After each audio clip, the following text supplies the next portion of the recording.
I used to think I had everything figured out. On paper, my life made sense. I was 42 years old, a senior partner at a well-known law firm in downtown Chicago. My name carried weight in courtrooms and conference calls alike, and my schedule was booked solid from the moment I woke up until well past dinner time. The title on my office door, the designer suits, and the hefty paychecks should have made me feel accomplished. But more often than not, they felt like golden chains wrapped around my ankles.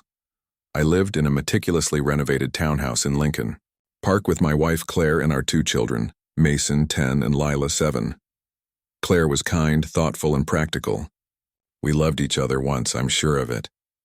But somewhere between the board meetings, school pickups, and weekend birthday parties, something changed. Our conversations had shrunk to calendars and grocery lists. We were co-parenting, coexisting. The warmth between us flickered like a dying pilot light.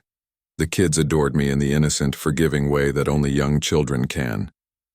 They didn't yet realize that every missed bedtime story or canceled weekend outing chipped away at something between us. I told myself I was doing it for them, for their future. But lately I wasn't so sure. Some nights I'd get home and sit in the car long after the engine was off, staring at the reflection in the windshield. My face looked older than I remembered. I looked like someone who hadn't slept in months, someone carrying something heavy and invisible. It wasn't just exhaustion. It was a kind of emotional erosion.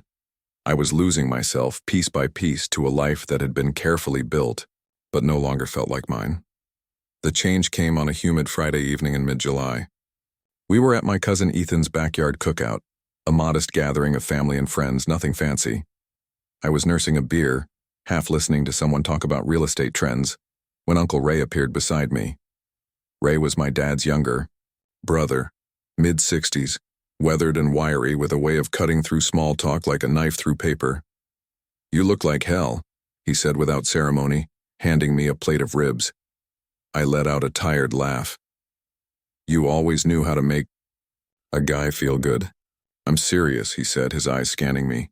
"You need a break, time off, something." He waved a hand vaguely like he was drawing a picture in the smoke. "I've got a place up in the Northwoods, quiet, secluded, the lake still, clean enough to swim in. Take a weekend, go clear your head." It sounded ridiculous at first. Me? Disappear for a weekend? I didn't even know how to relax anymore. I gave a non-committal shrug and mumbled something about the kids, the firm, all the reasons I couldn't just up and leave. Ray didn't push. He just nodded and clapped a heavy hand on my shoulder. "Offer's there. You don't gotta ask twice." Later that night, after the kids were tucked in and Claire had fallen asleep reading in bed, I stood in the bathroom staring at my toothbrush, thinking about Ray's words. Something inside me stirred, a mix of guilt, longing, and a strange curiosity. Maybe I did need to go, not to escape forever, just hit pause, step out of the noise for a moment. I needed to feel something again, even if I didn't know what that was yet. The next morning, I told Claire I was thinking of going. She raised an eyebrow but said nothing, just nodded and went back to folding laundry. 2 days later, I packed a small duffel bag with jeans, t-shirts, and the latest John Grisham novel I'd never opened. I kissed the kids goodbye, told Claire I'd have service if she needed me, and drove out of the city as the skyline receded in my rearview mirror. I didn't know it then, but that weekend in the woods wouldn't just give me space.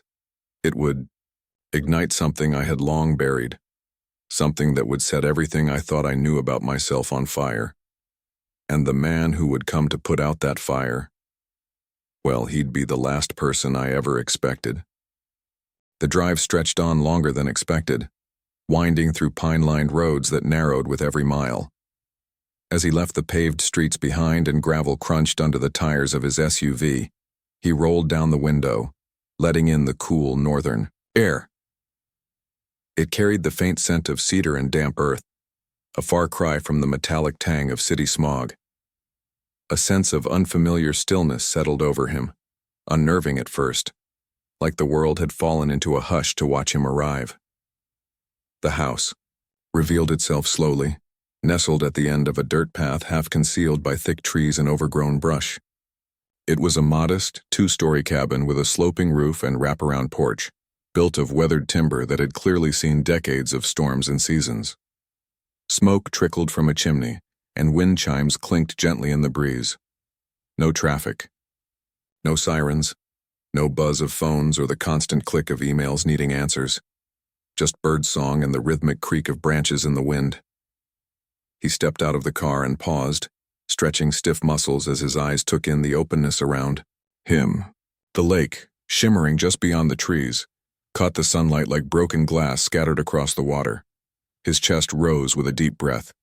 His first real breath in weeks, maybe months, and for a moment, he simply stood still, like his body was recalibrating to the quiet. The front door opened with a dry groan and Uncle Ray emerged. He looked exactly as he remembered him. Tall, broad-shouldered, a mix of mountain man and ex-military presence that made him feel like a fixture of the landscape rather than just a part-time occupant. His beard was grayer than before, and a few new lines traced the corners of his eyes, but his posture hadn't changed.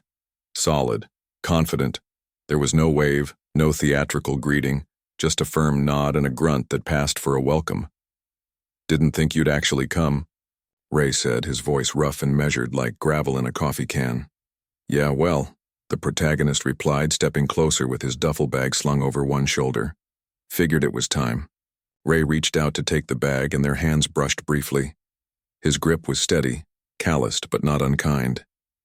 He said nothing more, just turned and gestured toward the house, his silence filled with meaning the way only older men seemed able to pull off.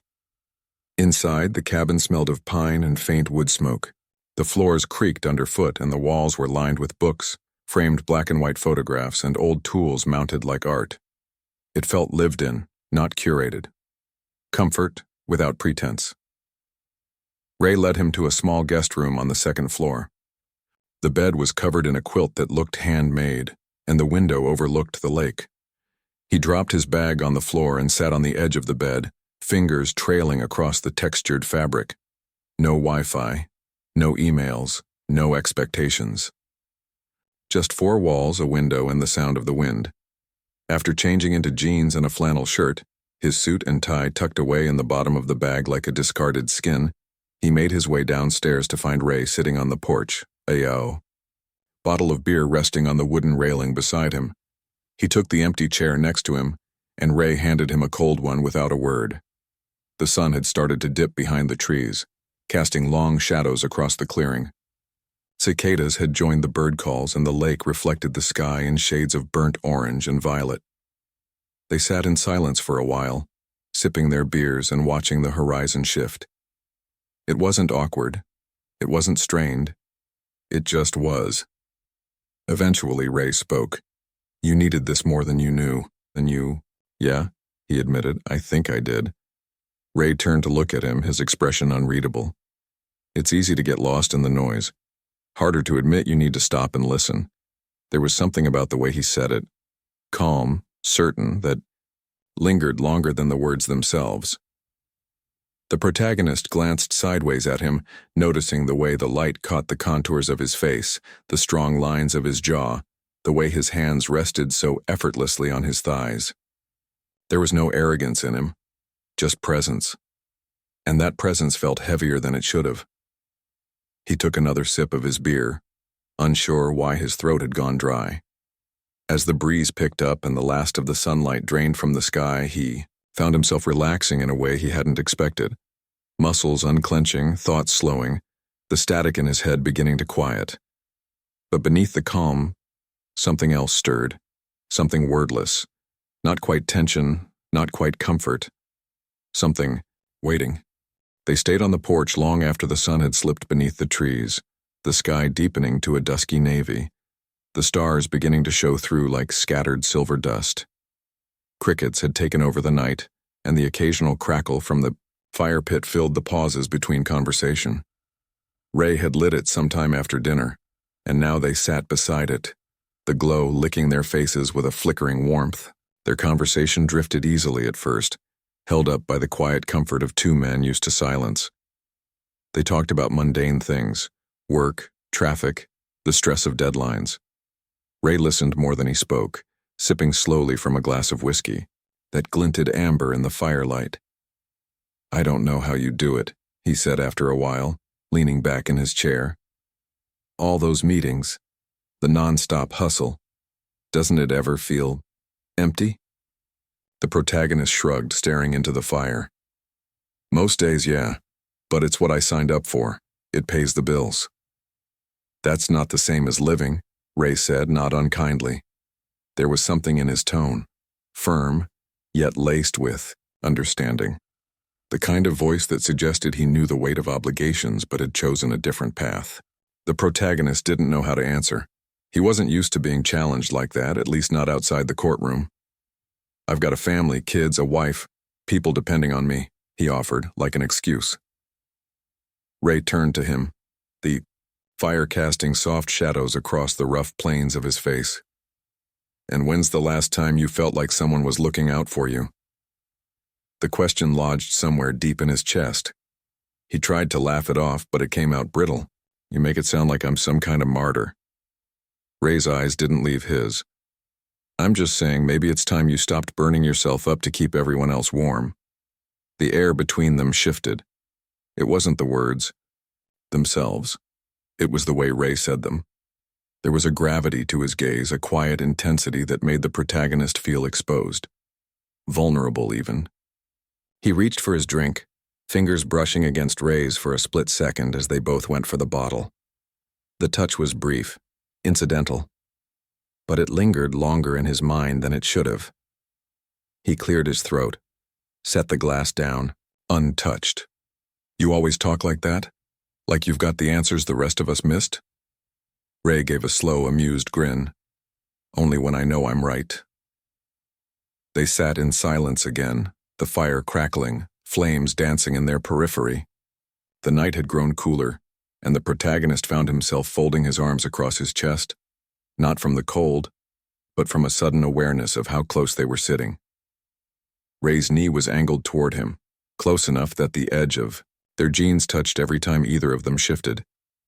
He tried not to think about it, tried not to notice how the firelight softened Ray's features, or how his voice seemed to draw him in without effort. But it was there, the awareness. The unspoken thing neither of them acknowledged, thickening the air between sentences. "I used to bring your dad up here," Ray said, breaking the quiet. He hated it at first, thought it was too quiet, but by the end of the weekend he didn't want to leave. The protagonist smiled faintly. "He never mentioned that." Ray glanced over at him, something unreadable flickering in his eyes. Some things men keep to themselves. It wasn't just the words, it was the way Ray said men, a slight emphasis, a weight that seemed to press into the silence afterward. The protagonist swallowed hard, unsure why his pulse had started to pick up. He shifted in his seat again, subtly turning toward the fire, as if that might dilute the feeling rising in his chest. Their hands brushed again, this time slower as Ray reached past him to stoke the fire. The contact was fleeting, but intentional.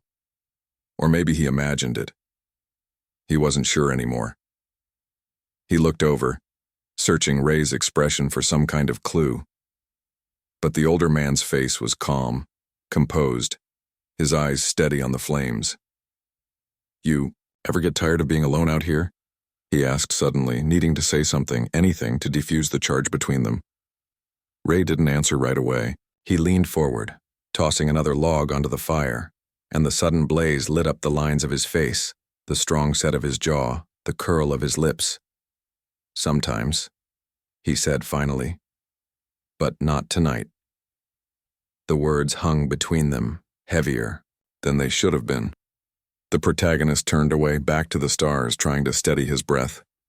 His skin felt tight, his thoughts too fast. He didn't understand what was happening, not completely, but something inside him was shifting, loosening. They stayed by the fire for another hour, neither one of them moving to go inside. Conversation tapered off into quiet. Every now and then their eyes would meet, and in those glances something passed between them. Recognition, maybe, or temptation. A closeness they hadn't intended, and yet now couldn't seem to retreat from. The night settled around them like a second skin, warm and close and impossible to ignore. It started as a walk. Just a simple walk along the edge of the woods where the pine trees leaned toward the gravel path and the smell of damp moss clung to the air.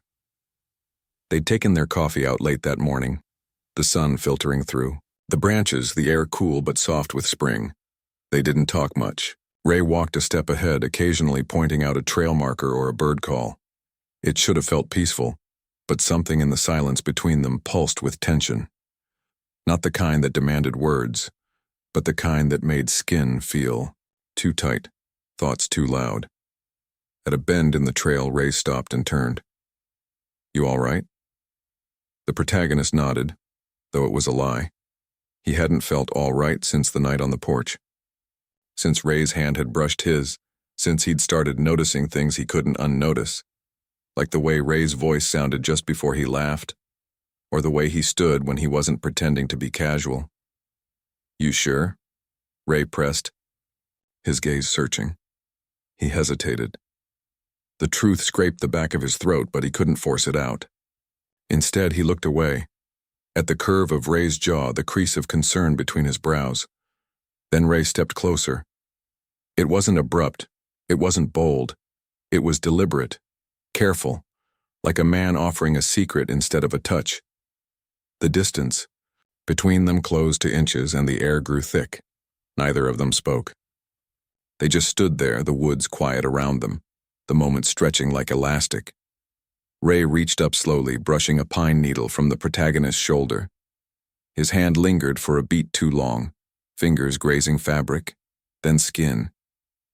Their eyes met and something broke free, something that had been trying to surface all weekend. He didn't think. He moved. The kiss was soft, almost hesitant.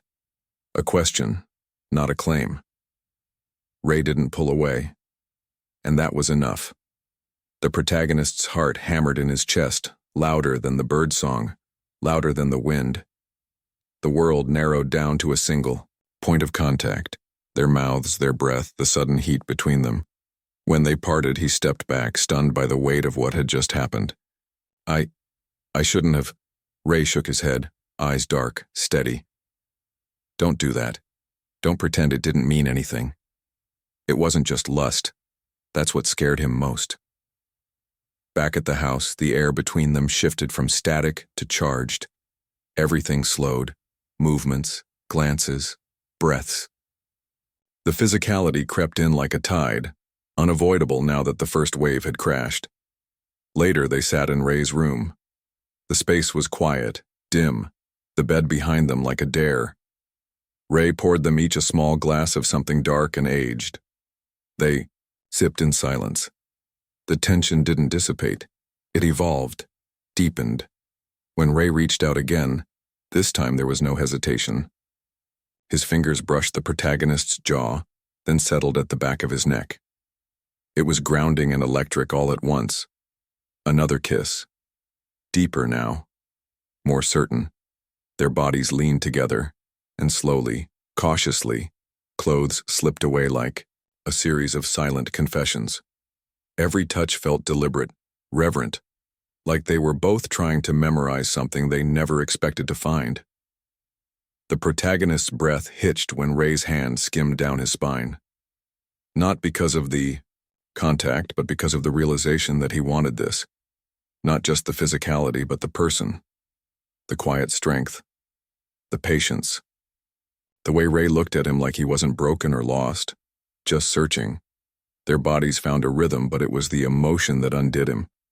It crept in between touches, surged with every gasp, every soft moan.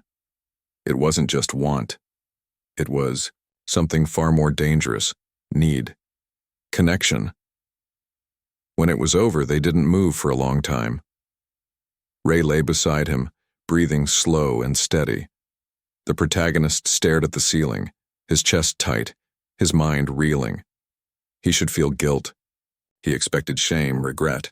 But what came instead was peace and confusion, and something like grief, not for what he'd done, but for how long he'd denied this part of himself. Ray turned to him, propping himself up on an elbow. "You okay?" "I don't know," he admitted. Ray nodded like he understood. It doesn't have to mean anything more than it did. But if it does, and that's not a bad thing either. The protagonist stared at him. You're not freaking out. I've had time to think. You haven't. He looked away. I've got a life back home, a family. This doesn't fit. Maybe not, Ray said gently. But maybe it's part of the truth you've been ignoring. Silence stretched between them again. But it wasn't the same silence as before. This one was full of questions, yes, but also something tender, hopeful. Later, as the protagonist stood at the window, watching the wind ripple through the trees, he felt different. Not better, not worse, just more real. Like he'd stepped outside the boundaries he'd drawn for himself and found the world didn't end there. He didn't know what would happen next. He didn't know if he could go back to pretending. But for now, he let himself be still. Let himself feel the weight of what had happened. Not with shame, but with reverence, because something inside him had shifted, and it wasn't going back.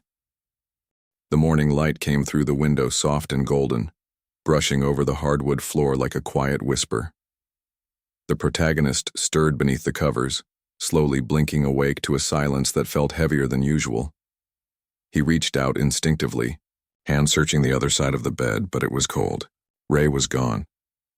For a moment he just lay there listening, to the rustle of wind through trees outside, the creak of old wood settling, the occasional chirp of a distant bird. Familiar sounds now, but something felt missing. Something in the room, or maybe in him. He sat up, letting the sheet fall away from his chest. The air against his skin brought back flashes of the night before. Fingers tracing along his back, whispered breaths. Lips pressed to places he hadn't known could feel that much. It had been real. Intense. Unplanned. He wasn't ready for how much it had unraveled him. His clothes were folded neatly on the chair. He dressed slowly, thoughtfully, as if each layer might somehow protect him from what he was starting to feel. When he stepped into the hallway, the scent of coffee hit him faintly, but the kitchen was empty. Just a still pot on the warmer, a half-empty mug on the counter. Ray had let him sleep. He poured himself a cup, leaning against the counter as he stared out the window. The morning had that strange hush to it, like the world was holding its breath. Maybe it was him. Maybe he was holding something inside that he didn't know how to name. What did it mean? Was it a mistake? Was it something he wanted again? Was it about Ray, or about what Ray had stirred awake in him? The questions came like ripples in a pond. No answers, just motion. He wandered out to the porch, coffee in hand. The same chair, from their first evening, still sat there, slightly angled toward the other. He sat down, waiting for something. A word. A sign. A goodbye that wouldn't feel like one. He didn't get it. When he finally packed his bag and brought it out to the truck, Ray was by the barn, tossing hay into a wheelbarrow. His movements were easy, fluid, the way they always were, like the man was made for this kind of life. Strong hands. Quiet strength. Ray looked up as the protagonist approached. Their eyes met, and everything that didn't need to be said passed between them in a glance. Neither of them reached for more than that. You heading out? Ray asked, voice low, rough. Yeah, he said. Ray gave a small nod. Drive safe. The protagonist wanted to say something more. He wanted to thank him. He wanted to ask if this was goodbye for real or just for now, but instead he gave a nod of his own, stepped back and got into the truck. As he pulled away down the gravel path, the rearview mirror framed Ray's figure, standing still, hands on his hips, watching. Then the curve of the road swallowed him from view. The drive home felt longer than it should have. The scenery blurred past, fields, trees, small towns, but his mind didn't register most of it. It was stuck on moments, that first brush of fingers on the porch, the silence in the woods, the way Ray had looked at him like he saw past all the parts he'd been trying to hide. He thought about his family, his partner, his friends, the job waiting for him come Monday. He imagined conversations he couldn't quite have, questions he couldn't yet answer, but something had shifted. That much he knew. This weekend hadn't just been a break. It had been a turning point. A collision between who he thought he was and what he might become. The intimacy hadn't felt wrong. It had felt true. Not simple, not easy, but honest. By the time he pulled into his driveway, the sun was beginning to dip low. His house looked the same as it had when he left. Trimmed hedges, clean windows, a wreath on the door his partner had hung 2 weeks ago. And yet, everything felt different. He sat behind the wheel a moment longer, staring at his reflection in the glass, trying to decide what to do next. Speak up or stay silent. Acknowledge what had happened or bury it beneath routine and time. There wasn't an answer. Not yet. But he knew this. The weekend had left a mark. On his body. On his heart. On the version of himself that he was still figuring out. As he stepped out of the truck and walked toward the front door, he wasn't sure what he'd say if someone asked him how the trip went. He just knew he wasn't the same man who had driven away 3 days ago, and maybe for now that was enough.